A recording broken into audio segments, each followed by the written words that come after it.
the idea of now reporting from the outside what you can't report on the inside.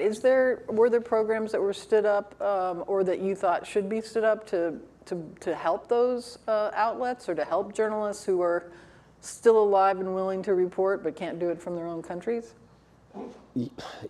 Yes, we tried to do a little bit. But if you think about the size of that challenge, it's not going to be possible for the US government to be financially supporting independent media broadcasting into Russia or into China or into Turkey or other closed societies in a sustainable way. Is that a role for NGOs then? Or? Well, I actually had one creative idea. Good. Which can mean crazy idea, but what is the best way to support media? It's through advertising. That's the proper way to support it, through the market. And we found, we were looking at Russia actually in particular, where this is a huge problem.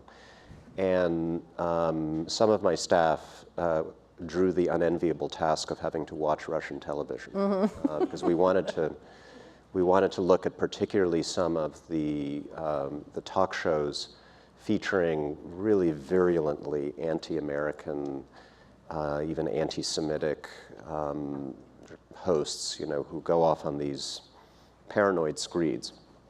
And so they were watching this stuff, and then they noticed that after each screed, they would cut to a commercial, and it would be Coca-Cola and General Motors, and all of these large American companies who did not know they were advertising on fascist television, basically.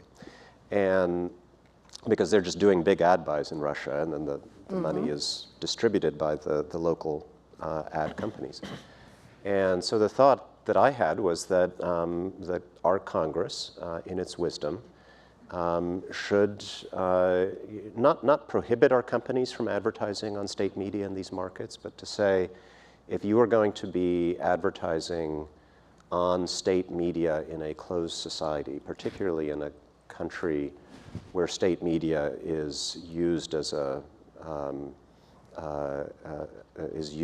broadcast very virulently anti-American messages, you should be required to dedicate some small share of your advertising revenue for that country to independent media, which of course would be purchased at market rates. So if your independent media outlet is very small, it would be very cheap, right? But at the very least, it would create a more sustainable market-based fundraising model for that sort of media.